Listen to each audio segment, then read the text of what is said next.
వచనం 5వ వచనం గమనించండి, కలిసి చదువుకుందాం. ఫిలిస్తీయులు మనం ఆయనకు చెల్లింపవలసిన అపరాధమైన అర్పణ మీదని వారిని అడగగా, వారు మీ అందరి మీదనో మీ సర్దారులందరి మీదనో ఉన్న తెగులు ఒక్కటే కనుక ఫిలిస్తీయుల సర్దారుల లెక్క చొప్పున 5 బంగారపు గడ్డల రూపములను 5 బంగారపు పందికొక్కులను చెల్లింపవలను. కాబట్టి మీ కళ్ళ గడ్డలుగాను భూమిని పాడు చేయి పందికొక్కులుగాను రూపింపబడిన గడ్డలను చుంచులను చేసి పంపించి ఇశ్రాయేలు దేవునికి మహిమ చెల్లింపవలను. అప్పుడు మీ మీదను మీ దేవతల మీదను మీ భూమి మీద భారముగా ఉన్న తన హస్తమును ఆయన తీసివేయను కాబోలు. చదవబడిన లేఖన భావాలను ప్రభు దీవించి ఆశీర్వదించనుగాక. గమనించండి, ఈ మొదటి సమూయేలు గ్రంథం 6వ అధ్యాయంలో ఫిలిస్తీయులు అనేటువంటి ఈ యొక్క మరి దేవుని ఎరగని జనం మీద ఇట్టి భయంకరమైన తెగులు వచ్చింది. దానికి కారణం మరి ఇశ్రాయేలు మధ్యన ఉండాల్సినటువంటి ఆ యొక్క దేవుని మందసాన్ని వారు పశువులు పక్షాదులు మాత్రమే చెరపట్టుకొని రాక, కేవలం అవి మాత్రమే కాకుండా వాళ్ళు ఏం చేశారంటే, పిల్లరా, దేవుని మందసాన్ని కూడా తెచ్చేశారు. దేవుని మందసం దేవుని ప్రజల మధ్య ఉండాలి. దేవుని మందసం ఇప్పుడు జనులు వాళ్ళు తెచ్చుకున్నారు. దానితో ఏమి సంభవించింది అనంటే, ప్రియమైనటువంటి వాళ్ళరా, దేవుని కోపం వచ్చింది. ఆ కోపం వచ్చిన కారణాన ఆ కోపంతో ఏం చేశాడు అంటే, గడ్డలు అనే వాటి చేత మొత్తినాడు. గడ్డల రోగంతో మొత్తాడు. రహస్య స్థలం ముందు గడ్డలు పుట్టి అట్టి వేదనతో భయంకరమైన మరి తెగులుతో మొత్తగా వారి వేదన ఎంతంతగా 5వ అధ్యాయం 12వ వచనం చదివితే అదే పుస్తకం మొదటి సమూయేలు 5వ అధ్యాయం 12వ వచనంలో ఇలా రాయబడింది. చదవండి. చావక మిగిలిన వారు గడ్డల రోగము చేత మొత్తబడిరి. అమ్మో, అంత వేదనకరమైన గడ్డలవి. ఆ గడ్డల యొక్క బాధకు తాళలేక సచ్చిన వారు చచ్చిపోగా మిగిలిన వారు కేకలేస్తే అట్టి కేకల శబ్దం ఆకాశం అంటింది అని రాయబడింది. ఇలాంటి భయంకరమైనటువంటి పరిస్థితి వీరికి సంభవించింది.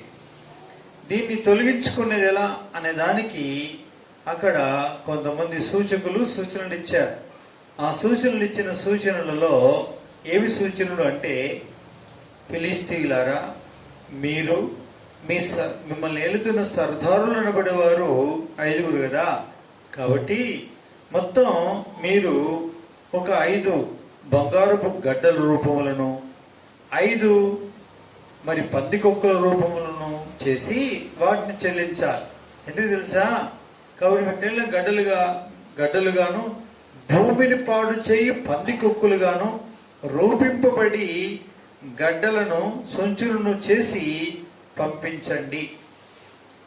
కాబట్టి పందికొక్కులు ఏం చేస్తాయి?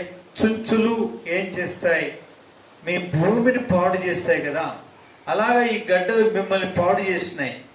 కాబట్టి ఆ గడ్డలకు పందికొక్కుల్లాంటి గడ్డలు, చుంచుల్లాంటి గడ్డలు మిమ్మల్ని పాడు చేసినట్టే భూమిని పాడు చేసేటువంటి పందికొక్కుల రూపంలో అని అట్లా మీరు చేయండి. వాటిని అర్పించండి, అలా పంపించండి. అప్పుడు మీ మీద నుంచి తెగులు పోవును కాబోలు, యెహోవా హస్తము తీసివేయును కాబోలు అని ఉచిత సలహా మొత్తం మీద ఇచ్చారు వాళ్ళు. సరే, అలాగే చేశారు. అది వెళ్ళిపోయింది. బండి కట్టారు, కొత్త బండి చేయించారు, మందసం ఎక్కించారు, పంపించారు, పోయింది. వాళ్ళ మీద నుంచి యెహోవా హస్తం దూరం అయిపోయింది. ఓకే, కానీ పాడు చేసింది ఏంటి? ఇప్పుడు మందసము లేదు, మనము ఇటు ఫిలిస్తీయులము కాదు, అక్షరానుసారంగా అటు ఇశ్రాయేలుము కాదు. ఈ ఏదైనా ఆత్మీయంగా ధ్యానిస్తే ఇంతకుముందు ఫిలిస్తీయులు, ఇప్పుడు ఇశ్రాయేలుము, అంటే ఆత్మీయంగా దేవుని ప్రజలము, ప్రభునామములు విశ్వాసం ఉంచాం. చాలా మంచిది. అయితే ఈ గడ్డలేంది, పందికొక్కులేంది, కత్తేంది, కారగానేంది, అసలు ఈ పందికొక్కులు భూమిని పాడు చేసుడు ఏంటి? పాడైన భూమి అంటే పాడు భూమి అయితే భూమిని పాడు చేస్తే ఏమైంది అంటే అవన్నీ పందికొక్కుల బాధనలో తెలుస్తుంది.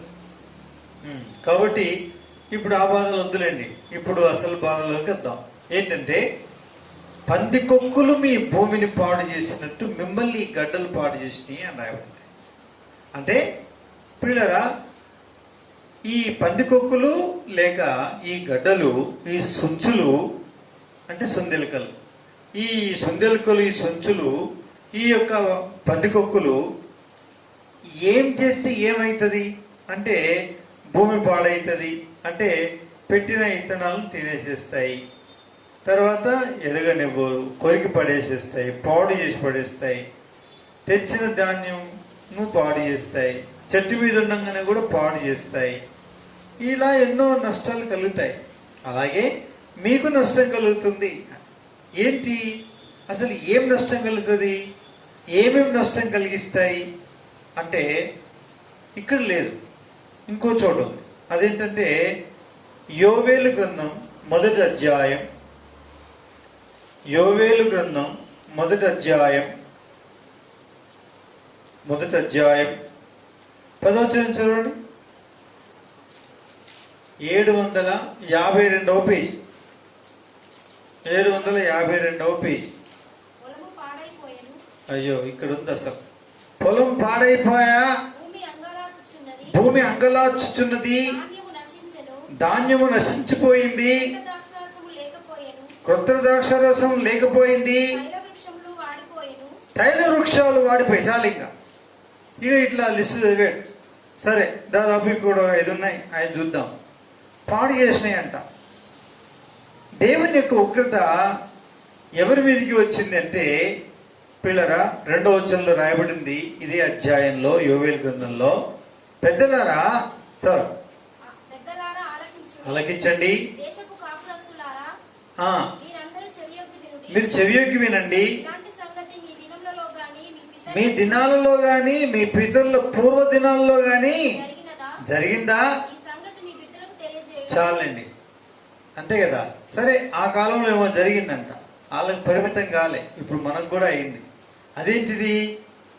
ఆ కాలంలో గడ్డలు, ఆ కాలంలో తెగుళ్ళు, ఆ కాలంలో పేలు, ఆ కాలంలో కలరా, ఆ కాలంలో ఏదేదో సంథింగ్ అయి ఉంటుంది కదండి. అయితే ఇప్పుడు ఏంటిది? ఈ కాలంలో తెలియదే ఉంది. పాపం పీడించబడి బయటపడ్డ వాళ్ళు ఎంతో మంది ఉన్నారు ఇక్కడ. కాబట్టి కరోనా, ఈ యొక్క COVID-19 అనే వైరస్ ఏం చేసింది? ఈ పందికొక్కులు కనిపిస్తాయి, ఈ చుంచులు కనిపిస్తాయి, కానీ ఈ కరోనా పాడవాడు అది మాత్రం ఏం మనిషి కంటికి కనిపించదు. వచ్చింది తెలియదు, పోయింది తెలియదు, వచ్చింది తెలియదు, పోయింది తెలియదు, కానీ మాత్రం అది పెట్టే యాతన ఇంతంతగా. అమ్మో, అది ఘోరం. అసలు మీరు ఎన్నడైనా ఈ సంగతి విన్నారా? ఈ సంగతి మీ దినంలో కానీ, మీ పితరుల దినంలో కానీ, మీ వెనకటి కాలంలో కానీ జరిగిందా? జరగలే. కొత్తగా ఎందుకో అది.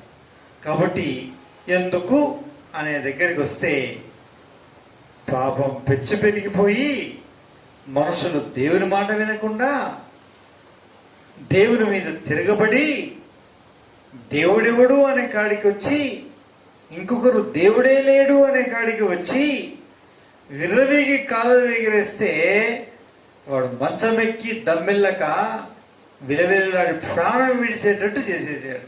ఇప్పుడు అందరికి అర్థమైంది, అమ్మో ఇది ఎవరి చేతులు లేదట్రో, లక్షలు కాదురా బాబు, కోట్లు ఖర్చు పెట్టినా బతలేదు. ఎందుకంటే అదంతా దేవుని మహత్యం, దేవుని దైవుంటే బతం లేకుంటలేదు. ప్రతి ఒక్కడు ఒప్పుకున్నాడు, ఒప్పుకోలేడు, అందరూ అనాల్సిందే, సమస్య లేదు. అదైనది ప్రతి ఒక్కడు. అంటే అమెరికాలో వైట్ హౌస్ లో కూర్చునేటువంటి అమెరికా అధ్యక్షుని కాడి నుంచి మొదలుకుంటే పిల్లరా, పల్లెటూరులో ఉండే పశువుల కాడి పోలయ్యే వరకు పోసేదాకా ప్రతి ఒక్కడు ఏమైనా పోసే, ఎందుకు కడుక్కున్నా మూతికి నిన్న మొన్న మీ బర్రెకుంటుండే కానీ ఇప్పుడు నీకు వచ్చింది అంటే అదేదో వచ్చిందంటే సార్ అది ముక్కులకు సొరబడుతుందంట, అందుకోసం కట్టుకున్నాం. వాడు ఏడికన్నా పోని వాడు ఎవడన్నా కానివ్వండి, ప్రతి ఒక్కరు మాస్క్ ధరించవలసిందే. ప్రతి ఒక్కరికి అర్థమైపోయింది. ఇంకా నాకు అర్థం కాలేదు, నాకు తెలియదు అనేవారు ఎవరు కూడా లేదు.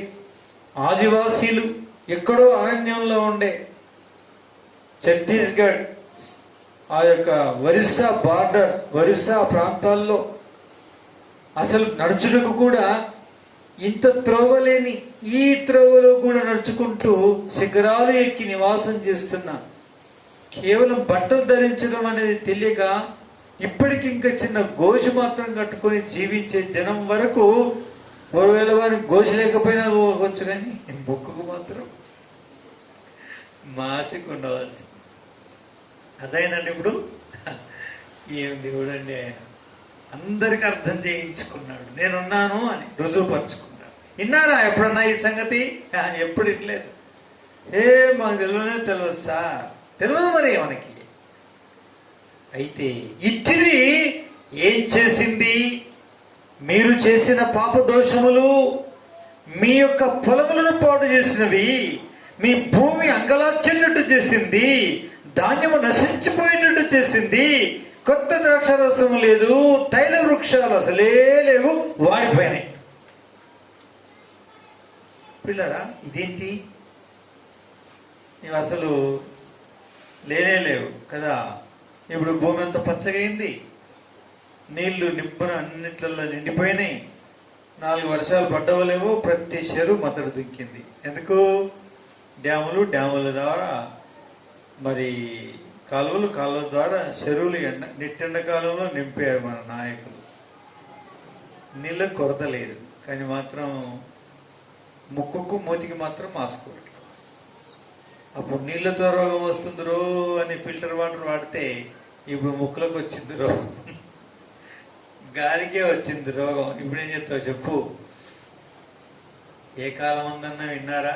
పాడు చేస్తుంది. ఏం పాడు చేసింది పిల్లరా? మొట్టమొదలు పొలము పాడైపోయినది. ఏమైందట? పొలం ఏమైంది? అరే గంత పచ్చగుంటే పొలం పాడైందంటావు, ఇదేంటిదన్నా అంటారు కదా. అంతటా నాట్లే, అంతటా వరి, అంతటా పత్తియే, అంతటా ప్రతి విధమైన పంటనే, అసలు పంట లేని ప్రదేశం లేదు. తెలంగాణ ఎండిపోయిన గడ్డ ఎడారంటున్న పేరు పోయి ఇప్పుడు నిత్య కళ్యాణం పచ్చదూరణం లాగా ఎక్కడ చూసిన సస్యశ్యామలమైపోయింది అని అంట. అంతేనా? కానీ పాడైపోయింది పొలం. అంటే పొలం పాడైంది అంటే దాని అర్థం ఏంటి? పొలం పాడైంది అంటే అర్థం ఏంటంటే, మత్తయి సువార్త 11వ అధ్యాయం 38వ వచనం చదవండి దయచేసి. 38వ చదవమ్మా.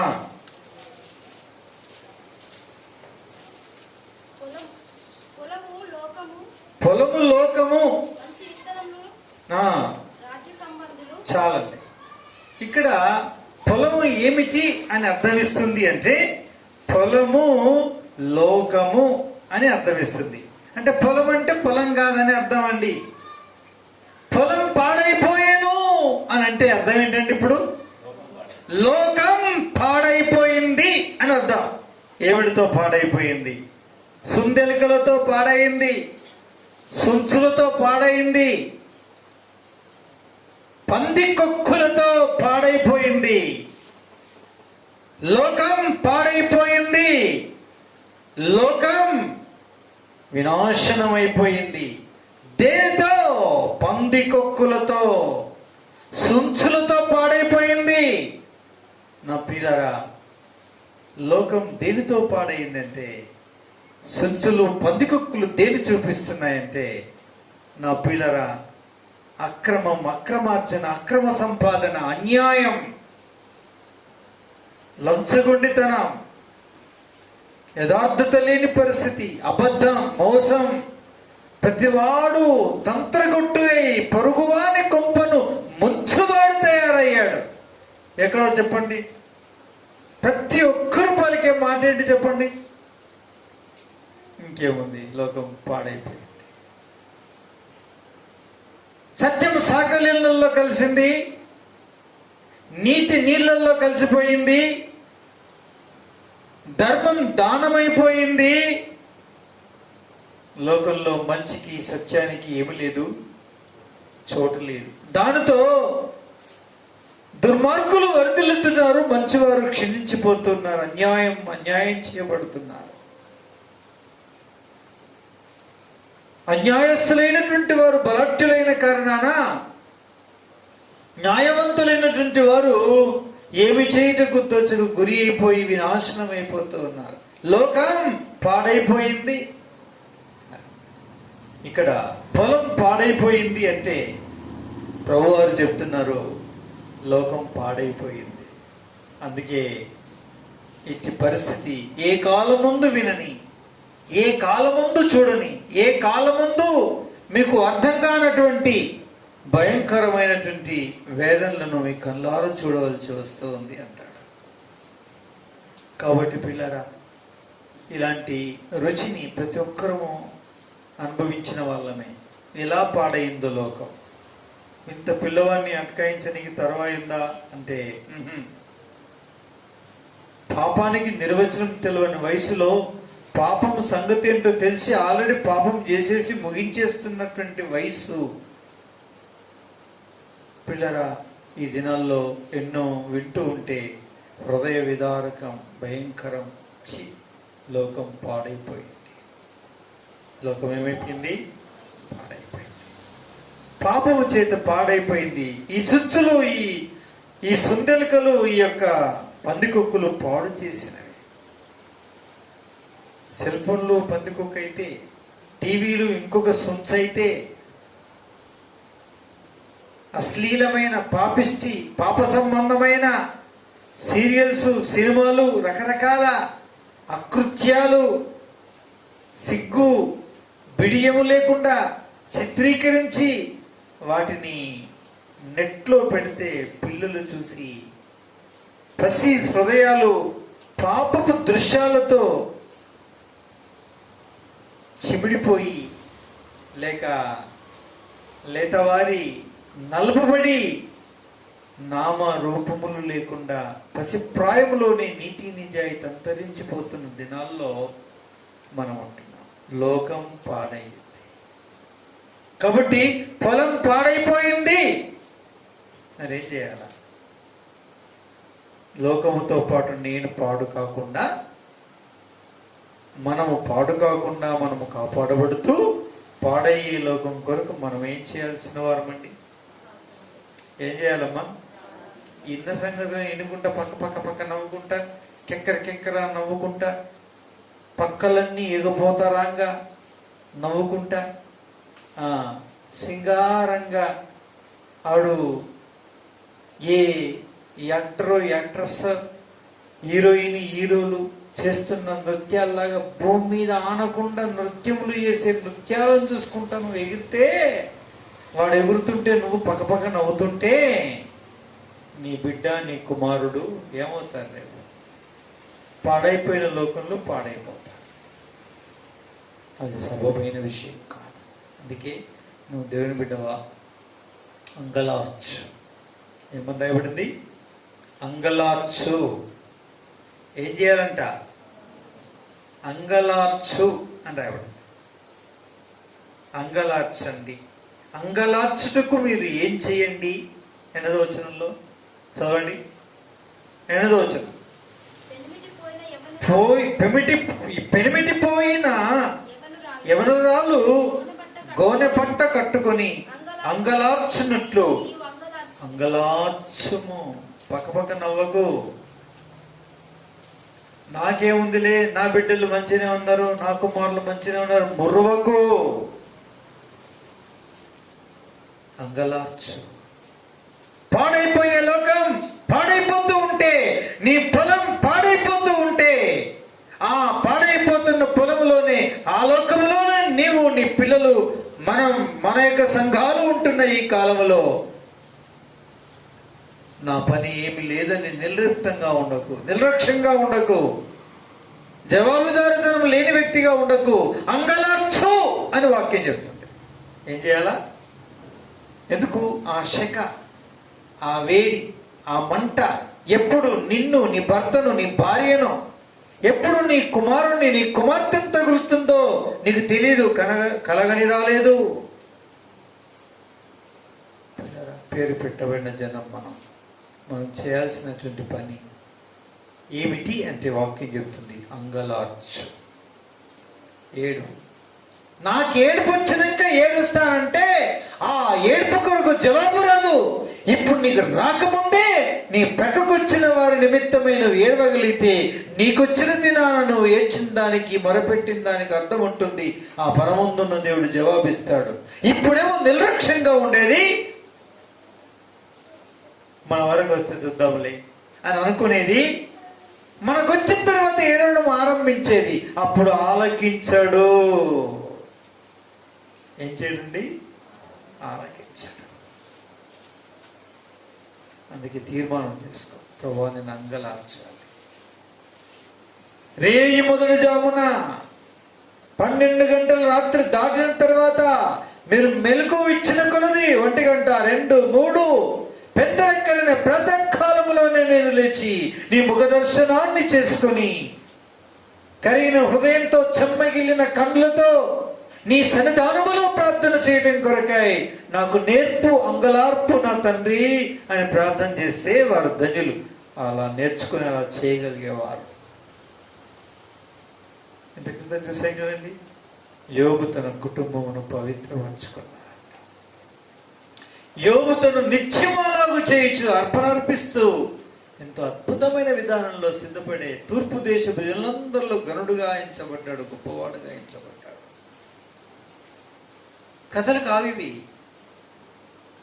ఎప్పుడో కాదు, ఈ దినాల్లో మనం ఇప్పుడు చూస్తున్నాం. నూతనమైన విధానంలో లోకాన్ని దర్శించే విధానం. లోకం పాడైపోయింది, జ్ఞాపకం ఉంచుకో. కాబట్టి దయచేసి ఈ పొలం పాడైపోయిన విషయం లోకం పాడయ్యేదాన్ని చూపిస్తుంది. రెండవది, భూమి అంగలార్చుచున్నది. ఏం చేస్తుందండి? భూమి ఏం చేస్తుంది? అంగలార్చుచున్నది. అంటే దేవుని దగ్గర అంగలార్చుచుందా?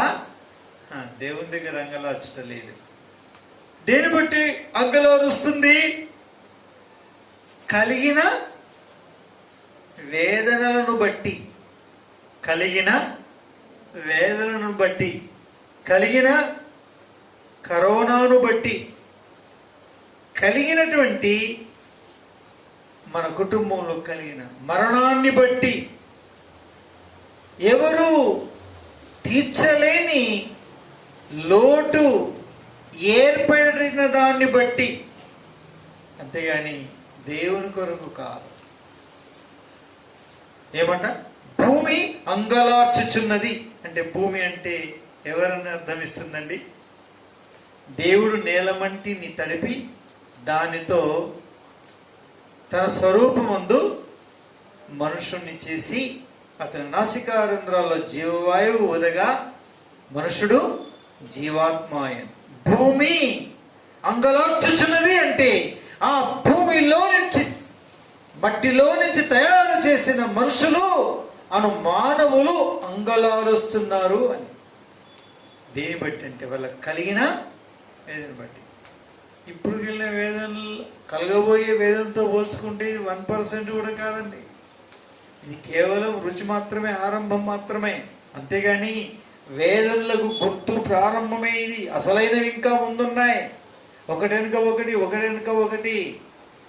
అవి భరించలేక మానవులు దేవుని జ్ఞాపకం చేసుకోవడం కాదు, కానీ దూషించి మరీ ఇంకెక్కువ వారి యొక్క మరణాన్ని బట్టి, వారి కలిగిన వేదనలు బట్టి దేవుని దూషించేవారే దేవుని దూరం అవుతారే కానీ దేవుని యందు భయం భక్తి కలిగిన వారు మనసు మార్చుకున్న వారు కాదు అని ప్రకటన గ్రంథంలో రాయబడింది. నా ప్రియమైన వాళ్ళరా, అంగలార్పు. భూమి ఏం చేస్తుందంట చెప్పండి? అంగలారుస్తుంది. మానవులు అంగలారుస్తున్నారు. ఇది కేవలం ఆరంభం మాత్రమే, అసలైనవి ముందు ఉన్నవి. అందుకే ఆ దినం రాకముందే, అలాంటి వేదనలు చదువుగాకముందే ఒకదాని ఒకటి వెనుక ఒకటి తగిలి, తల్లికి పిల్ల గానక పిల్లకు తల్లి గానక కుమారుని తండ్రి గానక తండ్రి కుమారుని గానక, అక్క చెల్లెళ్ళు అన్నదమ్ములు ఆత్మ బంధువులు ఎవరికి వారే యమునా తీరునట్టు ఎవరి బాధతో వారే రొమ్ము గుద్దుకొని పిల్లరా ధైర్యము చెడి ఆకాశం వైపు కేక వేసి ప్రాణం విడిచి విలవిలలాడేటువంటి ఆ దినం రాకముందే పిల్లరా వేదనలలో మానవులతో పాటు అంగలార్చకుండా ఇప్పుడే మనం ఏం చేయాలా? అంగలార్చ. అది ప్రభు కోరే కోరిక. ఇట్లా చెప్తుంటావు, ఎప్పుడు గిసుంటి వాక్యం చెప్తావు అంటారు కదా. గిసుంటి వాక్యం చెప్తావు, చెప్పాల్సిన దినం వచ్చేది. అంతకుముందు ఇట్లాంటివి చెప్పలేదు. ఎందుకంటే అప్పుడు ఇంకా మనకేలా శక తగిలింది. ఇప్పుడు తగులుతుంది కదా మనకి కదా. అందుకోసం కాబట్టి భూమి అంగలార్చుచున్నది. తర్వాత ఏంటంటే ధాన్యము నశించను. 13:38 మత్తయి సువార్త చదవము. 13:38. పొలమేమో లోకమవుతే మంచి విత్తనములు రాజ్య సంబంధులు. చాలండి. రాజ్య సంబంధులు అనే దగ్గర 1 అని కింద ఫుట్నోట్లో ఇచ్చాడు. క్రింద ఏమని ఇచ్చాడు? కుమారులు. అంటే అర్థం ఏంటి? దేవుని కుమారులు. అంటే ఇక్కడ మంచి సంబంధులు, మంచి విత్తనములు, రాజ్య సంబంధులు అనే దగ్గర మంచి విత్తనములు, రాజ్య సంబంధులు అనే దగ్గర కుమారులు అంటే మంచులు అంటే దేవుని కుమారులు, దేవుని కుమారులు అని అర్థం ఇస్తుంది. చూసారా? కాబట్టి ధాన్యము నశించెను అంటే దేవుని కుమారులు ఏమైపోతున్నారు? నశించిపోతున్నారు. ఇక్కడ 2 అర్థాలు ఉన్నాయి. ఈ ధాన్యము దేవుని యొక్క వాక్యమును కూడా చూపిస్తుంది, ధాన్యము దేవుని కుమారులను కూడా చూపిస్తుంది. కాబట్టి దేవుని యొక్క వాక్యము కలిగిన ప్రతి వారు దేవుని కుమారులు. దేవుని వాక్యము కలిగిన వారందరూ కూడా దేవుని కుమారులు. దేవుని వాక్యం బోధించేవారు మరి ఎక్కువగా దేవుని రాజ్య సంబంధులు, దైవ బోధకులు. నశించిపోయేను అని రాయబడింది. ఇంత లోటు చూసారా నా ప్రియమైనటువంటి వాళ్ళారా? ఈ పాపం, ఈ సుంచులు, ఈ సుందెలకలు, ఈ పందికొక్కులు లోకమును పాడు చేయడమే కాదు ప్రియులారా, చివరికి ధాన్యమును కూడా వినాశనం చేస్తూ ఉన్నాయి. ధాన్యం అంటే దేవుని రాజ్య సంబంధులు, దేవుని యొక్క వాక్యము ప్రియులారా. అట్టి విత్తనాన్ని ఇవి పాడు చేస్తున్నాయి అంటే అక్షరాల ఇది మనకు అంటిందంటే కదండి. సెకండ్ వేవ్ లో దాదాపు 2000కు పైగా దేవుని సేవకులు, పాస్టర్స్ అనబడి వాళ్ళు, మంచి వాక్యోపదేశకులు కాలం చేసి ప్రభు సన్నిధికి తీసుకుపోబడ్డారు, దేవుని సన్నిధిలోకి వెళ్ళిపోయారు. గమనించండి నా ప్రియమైనటువంటి వాళ్ళరా, దేవుని ప్రజలమైనటువంటి మనం ఒక్కరు చనిపోతే, ఒక్క సేవకుడు చనిపోతే ఎంతమందికి కొరత, ఎంత నష్టం తెలుసా? మన ప్రక్కన కరీంనగర్ ఉంది. ఆయన ప్రసాద్ గారు దైవవాక్యం చెప్పే ఒక అద్భుతమైన మంచి సేవకుడు. ఆయన పోయారు, దేవుని దగ్గరికి వెళ్ళిపోయారు. కుటుంబానికి లోటు సంగతి పక్క పెడితే దానికి దాదాపు 20-30 సంఘాలు ఉంటాయి. వాళ్ళకి సేవకులు ఉంటారు తన కింద. ఎవరు నడిపించాలని చెప్పండి? ఎన్నో సమస్యలు, చిక్కు సమస్యలు, అవన్నీ ఎవరు చూసుకోవాలి? మనం తెలిసిన సంఘాన్ని ఉదాహరణ చెప్తున్నాను. ఇంకా మనం తెలియనటువంటి ఎన్నో సంఘాలు, మన సావాసంలోని సంఘాలే కాదు, మన క్రైస్తవ సోదరుల యొక్క అనేక సంఘాల్లోని పెద్ద సేవకులు, గొప్ప సేవకులు, దివ్యవాక్యాన్ని చాలా చక్కగా పరిచర్య చేసేటువంటి బోధకులు ఏమైపోయారండి? నశించిపోయారు. ధాన్యం నశించిపోయేను. ఆ ధాన్యం మళ్ళీ ఎవరు ఇట్టి వాక్యాన్ని ప్రబోధించాలి? ఇట్టి వాక్యం ఎవరు చెప్పాలి? పిల్లలు ఎంత లోటు చూశారు. ఏ కాలమందైనా ఇది జరిగేనా? ఇది మీ పూర్వీకుల్లోనే జరిగిందా? ఆలోచించండి, అంగలార్చండి అందుకే అని అంటారు. సరే, కొద్ది మంది కన్నా కొంచెం జిర్రు ఉందండి ప్రార్థన అంటే. నువ్వే ఉంటివి రెడీగా, ఎప్పుడు ఫోన్ చేస్తే అప్పుడు. ఒక సోదరు ఉంది, 11 గంటలకి, 11:30కి, 1 గంటకి, 2 గంటలకి, 3 గంటలకు కూడా చేస్తారు. నీకు పగలు కాదు.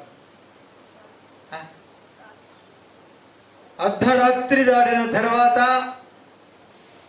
ఫోన్ చేస్తుంటారు. ఆమెకదే కాదు, చాలా మంది చేస్తుంటారు అట్లా. నేను వాళ్ళకి చెప్పేది ఏంటంటే, నేనే చేయమన్నా చెయ్యండి, అట్లాగే చేయాలా, మంచిది, నేను వద్దనట్లేదు, నాకు బరువు కాదు. నేను మీ అందరికి కావలివాడిని, దేవుని సన్నిధానంలో ఓ ప్రతినిధిగా, ఓ కాపరిగా ఆయన దగ్గర గోజాడేటువంటి వ్యక్తిని. కొద్దిమంది ఫోన్లు నేను ప్రార్థనలోనే ఉంటాను, మోగుతూ ఉంటారు. కొన్ని సందర్భాల్లో అప్పుడే ప్రార్థన చేసుకొని పడుకొని ఉంటాను, ఫోన్ మోగి ఉంటారు. సరే, ఓకే, చాలా సంతోషకరమైన విషయం. నాకు ఆధిక్యతగా భావిస్తాను. ఎప్పుడు కొనుక్కోలేదు. ఇప్పుడు చేస్తారు అని అనుకుంటే నేను ఇంకా సరైన సేవకుని కాదన్నట్టు లెక్క. అవుగాని ప్రార్థన చేస్తున్నా సెల్ ఫోన్లో ఉచితంగా నాకేం వస్తుంది అనుకుంటే కూడా నా అంత దుర్మార్గుడు ఇంకోటి లేడు. అది కాదు. సరే, అది కాదు, ఇది కాదు. ఉచితంగా దేవుడు ఇచ్చిన ఆధిక్యత, గొప్ప సేవ, ఆ మహామహుడైన దేవుడు చేస్తున్న పరిచర్య. తండ్రి గుడిభాషను కూర్చొని విజ్ఞాపన దివారాంతరాలు చేస్తున్నాడు. ఆ భాగ్యం నాకు దొరికింది, ఎంతో సంతోషం. నాకు ఓకే, పర్వాలేదు. What about of your self? నీ సంగతి ఏంటి? నువ్వేం చేస్తున్నావు? నువ్వెవరి కొరకు చేస్తున్నావు? నువ్వెవరి కొరకు కన్నీరు కారుస్తున్నావు? నువ్వెవరి కొరకు అంగలారుస్తున్నావు? నీ ఒంటరిగా చేయడం చేత కానప్పుడు, సంఘం ప్రకటించినప్పుడు, నియామక కూటము ఏర్పాటు చేసినప్పుడు, నిర్ణయం చేయబడ్డప్పుడు నువ్వేం చేస్తున్నావు? పొట్ట నిండా తింటున్నావు, కంటి నిండా నిద్రపోతున్నావు. ఏ విధమైన నొప్పి ఎక్కడి నుంచి రాకుండా 4 కాళ్ళు వారదా పడుకుంటున్నావు. మనిషికి కాళ్ళు 2, కానీ పారదా పండుకునేటప్పుడు మాత్రం 4 కాళ్ళు అని ప్రస్తావిస్తారు. ఎందుకో తెలుసా? పశువు అని అర్థం. అంతే. భారము లేనివాడు, కన్నీరు కార్చలేనివాడు, అంగలార్చనివాడు పశుప్రాయులతో సమానం. నా ప్రియ సోదరి సోదరుడా, నువ్వు ప్రార్థన చేయటం, ఫోన్ చేయటంలో తప్పలేదు. నేను ప్రార్థన చేస్తాను ఎప్పుడెళ్ళప్పుడు. నిన్ను అనట్లేదు నేను, మంచిది, సంతోషం. కానీ నీ సంగతి ఏంటి? మన సంగతి ఏంటి? నీకుందా ఏమైనా కొంచెమన్నా? కొంచెం జర్రుద్దా? కొంచెమన్నా పేడు వారినట్టు తలలో ఇట్లా గిక్కున్నట్టు అనిపిస్తుందా? ఇలా పేడు వారిది ఇట్లా గిక్కున్నట్టన్న కనీసం నేను ప్రార్థన చేసుకోవాలని జ్ఞాపకం, ధ్యాస వస్తుందా? ఆ కనీసపు స్పర్శ నీకుందా? వారి కడిపేవారు దేవుడు, వారి పనేవారు దేవుడు అన్నట్టు జీవిస్తే ఒక దినం వస్తుంది, భూమి అంగలార్చినట్టు లోకం అంగలారుస్తూ ఉంటే వారితో పాటు నువ్వు అంగలార్చే అంగలార్పకు ఏమాత్రము కూడా ప్రయోజనం లేదు. అందుకే ఇప్పుడే, ఈ క్షణమే, ఈ దినమే తీర్మానం చేసుకోండి. ప్రభువా, దయచేసి జ్ఞాపకం చేసుకో. మానవులు పాడైపోయారు, పొలం పాడైపోయిందంటే భూమి అంగలార్చుచున్నది, లోకం దిక్కులేని ఏడుపు ఏడుస్తుంది రొమ్ము గుద్దుకొని.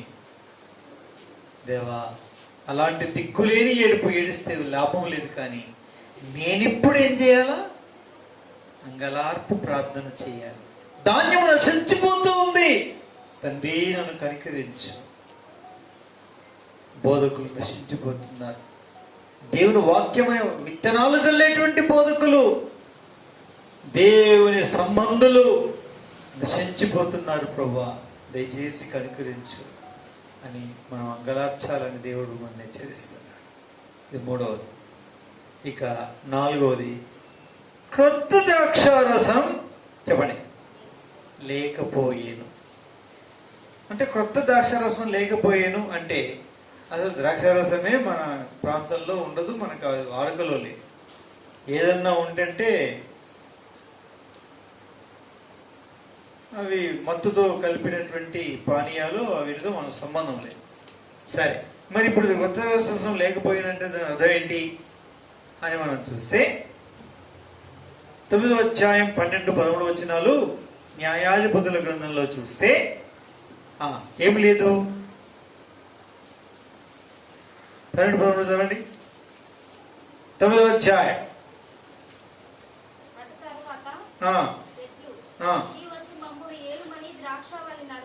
ద్రాక్షావల్లిని అడిగినవి చెట్లన్నీ కలిసి. అప్పుడు అసలు చెప్తుంది ద్రాక్షావల్లి, దేవుణ్ణి మానవులను సంతోషపెట్టే నా ద్రాక్షరసం నేను ఇయ్యక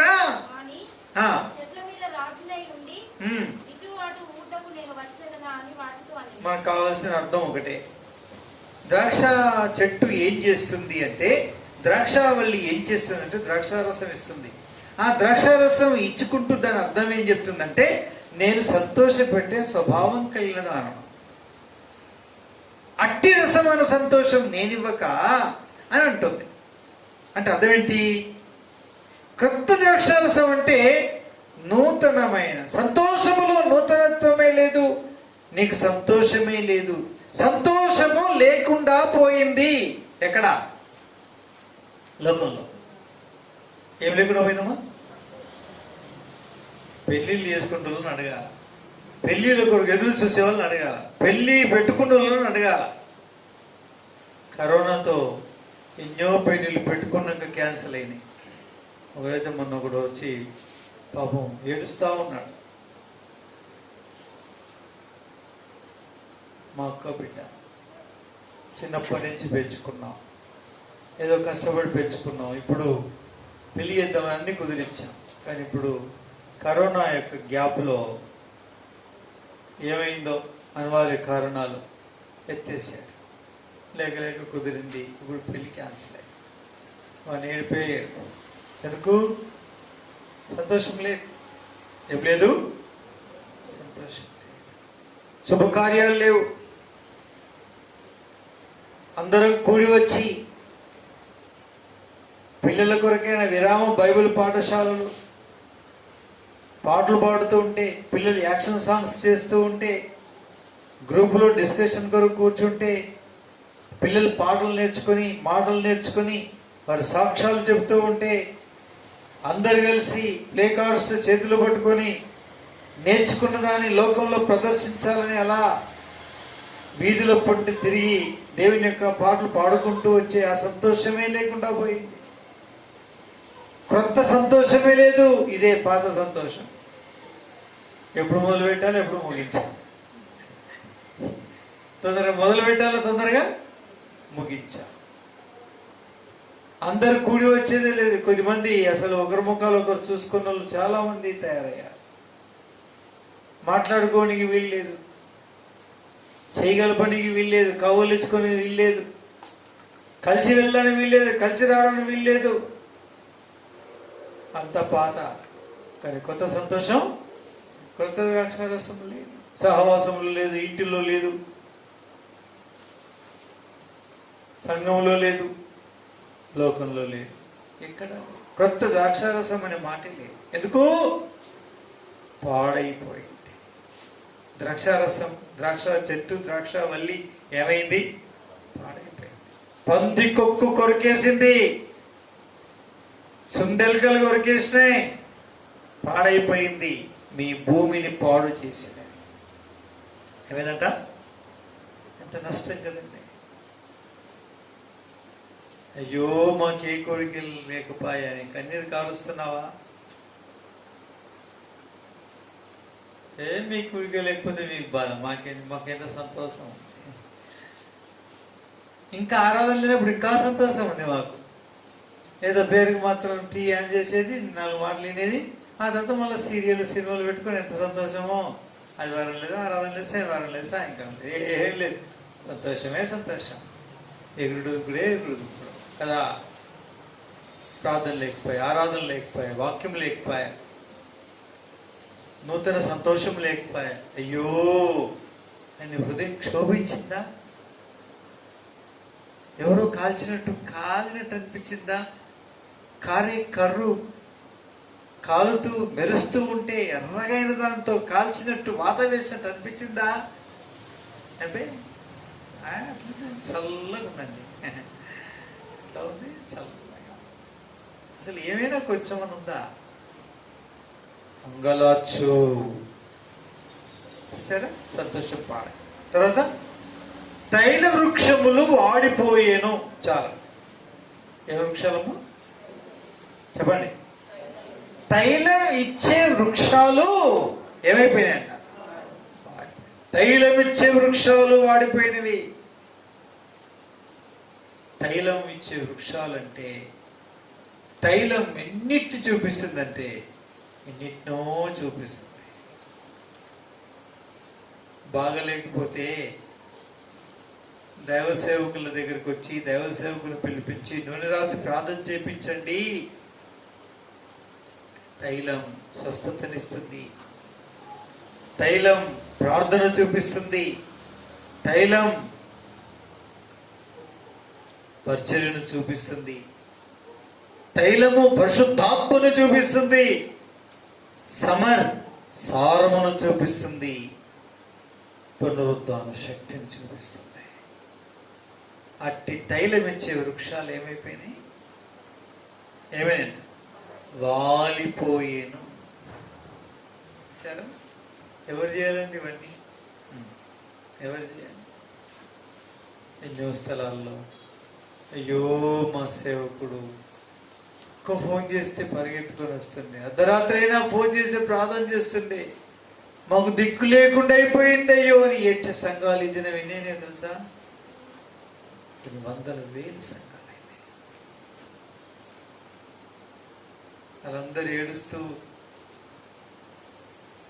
ఏడుపాగలేక తుడుస్తూ రాత్రులు గడుపుతుంటే నీకు కొంచెమన్నా ఉందా? ఎంతకాలం ఈ ఎలుగు మనకు ఉంటుందో మనకు తెలియదు. ఎప్పుడు ఎవరో ఏమైతామో మనకు తెలియదు. సమయం ఉన్నప్పుడు అంగలారుస్తాం. అందుకే అనౌన్స్మెంట్ చేసినప్పుడు వృద్ధాప్యమని, మోకాలు నొప్పులని, నడుము నొప్పులని, సర్ది జలుబులని, దూర భారమని, పోవుటకు సౌకర్యం లేదని అనుకోకండి. తీర్మానం చేసుకోండి. అంటే మళ్ళీ ఇప్పుడు ఏమైనా పెడుతున్నామా ఏంటారు? ఇప్పుడు పెట్టేదేం లేదు. పోయిన వారం అయిపోయింది. పోయిన వారంలోనే పెట్టేసాం. మళ్ళీ ఇప్పుడు ఇంకా పెట్టాల్సిన ప్రదేశాలు ఉన్నాయి. ఆశిస్తున్నారు. ఆశించే దగ్గర పెట్టాలి. అక్కరగిలిన దగ్గర పెట్టాలి. ఆకలైనలోకి అన్నము పెట్టాలి. సౌకర్యం లేని వారికి ఆధ్యాత్మిక సౌకర్యం కల్పించాలి. అది మన విద్యుత్ ధర్మం. దేవుడు మన చేతికి అప్పగించాడు. ప్రియమైన సోదరి సోదరులారా, ఎంతోమంది పోయిన వారు ఎంతమంది సేవకులు వచ్చారు. పాపం ఒక అమ్మ మంచి విశ్వాసం, తన యొక్క యాత్ర మంచి విశ్వాసంతో ముగించింది. కనుక్కున్న పిల్లలందరికీ రక్షణ మారు మనసు అనుగ్రహించి నిండు సంవత్సరాలు దాప్యం వరకు బ్రతికి చనిపోయింది. కృతజ్ఞతా కోడికకి 9 సేవకులు వాళ్ళు పరిచయం. చక్కటి వాక్యం. ఆశ కలిగినటువంటి వారు అక్కడ తీర్చాలి, వారు చెప్పాలి. అది మన విద్యుత్ ధర్మం. ఒక బ్రాహ్మణ కుటుంబంలో నుంచి ఓ సోదరి రక్షింపబడింది. పిఠాపురం ప్రాంతం. ఆమె పేరు పద్మా గారు. ఆమె ప్రార్థన చేయి. తాను, తన కుటుంబం, తన సంబంధికులు అనేకులకి రక్షణ కావాలి. ఆమె అపేక్ష, ఆమె ఆశ, వారి ఇంటి యొద్ద కలిగి ఉండే కృపనిచ్చాడు కోరిక. నా ప్రియమైన వాళ్ళరా, ఇలాగున ఎన్నో అక్కరున్న వారు, ఎంతో అవసరం కలిగినటువంటి వారు ఎన్నో ప్రదేశాల్లో ఎన్నో రకాలైనటువంటి జనం ఉన్నారు. పిల్లరా, మనం ప్రార్థించాలి, అంగలార్చాలి. ప్రార్థన అంటే మామూలే, అంగలార్చాలి. ఏం చేయాలా? అంగలార్చాలి. సమయం వచ్చిందా? నియామక కూటం ప్రకటించారా? ప్రాణం పక్కగా పెట్టైనా పర్లేదు, మొన్నే ఊపుకుంటారా? దాన్ని వింటాడు దేవుడు, ఆలకిస్తాడు దేవుడు. మళ్ళీ తడువే వచ్చింది అనుకోండి, మళ్ళీ ఇంకో సంవత్సరం వెనకబడతాం. పిల్లలకి ఎంత నష్టం, ఆర్థికంగా ఎంత కష్టం, అనారోగ్యాల పాలు, రోదన, వేదన, కన్నీళ్లు, లోకమంతా శోకం, భయంకరమైన పరిస్థితి. కనికరించు, నీకు రుచించే భాగ్యమే, నిన్ను ప్రేమను రుచించడానికి సహాయపడు, నీ దగ్గర రాగలి కృప దయచేయి తండ్రి అని ప్రభు దగ్గర మనం ఏం చేయాలి చెప్పండి, అంగలార్చాలి. కాబట్టి మీ భూమిని పాడు చేయు పందికొక్కులు, సుంచులు అనగా సుందెలుకలు, వాటి నివారణ మీకు కలగాలి అంటే వాటి వల్ల కలిగిన దుష్ఫలితాలు ఏవైతే ఉన్నాయో, పాడైపోయిన పొలం, రెండవది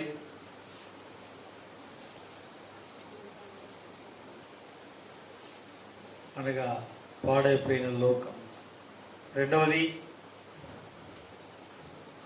నశించిపోయిన, నేనే చెప్పన్నా,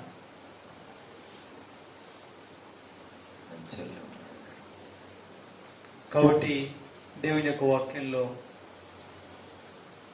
నశించిపోయినటువంటి, పాడైపోయినటువంటి, అంగలార్చుచున్న లోకం కొరకు,